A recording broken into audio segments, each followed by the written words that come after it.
Hello everyone, and welcome to my third video on Bachscholar. Now the world's greatest sight reader and the world's leading authority on tempo research in Bach has seriously joined the discussion about whole beat. Whenever I confront him in his videos, he claims that my research is dry and scientific. My natural response would be, well, thank you, it is very scientific. The problem is that he takes that as a bad thing. So I thought that this video would be about which evidence to use where. Like which evidence can lead you down the right path and which type can lead you down the wrong path. Anyone who has done even semi-professional research knows, and I'm sorry if this sounds controversial, but knows that not everything needs or even should be done in a musical manner. If you're playing something, then yes, of course, you have to do it musically, but if you're doing a research, then not necessarily. There are of course certain things that need to be musical, like how to phrase or which fingering to use. To be historically informed might possibly help you or shape that decision, but the knowledge itself won't do the playing for you.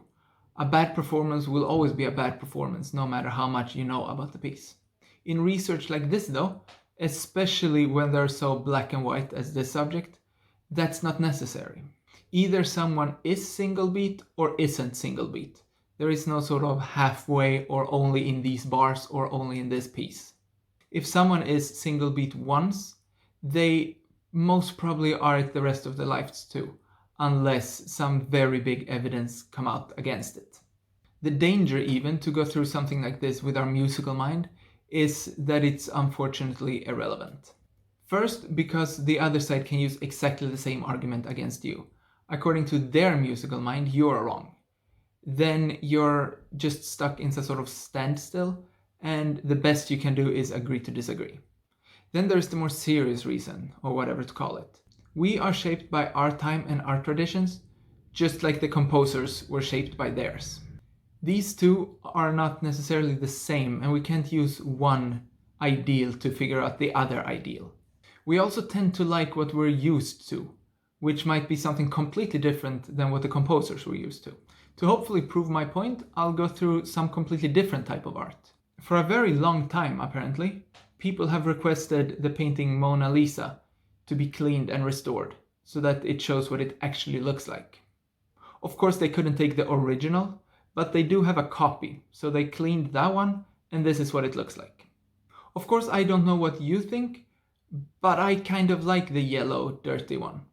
It's almost difficult to admit, because I know the clean one was what Da Vinci had in mind, but I'm so used to the yellow one that that's the one I like the most. Here is another example of a Roman statue, and what they apparently looked like during, the Roman time. Again, I'm so used to the not colored ones that the colored ones look almost silly. So if I would use my ideal to reconstruct what I think their time looked like, I would most probably be way off. That's why we can't use it in music either. And that's why Bachscholar's reasoning is a little bit off, and why we kind of have to be dry and scientific about this. We in this discussion are of course more used to music than we are to paintings and statues. So it will shape the way we feel it and the way we want it to be even more. I think that's why this discussion has become so personal and emotional, as we care so deeply for the subject. But that's also why our feelings have to stay out of it, as it would shape our judgment and even shape the way we look at the evidence.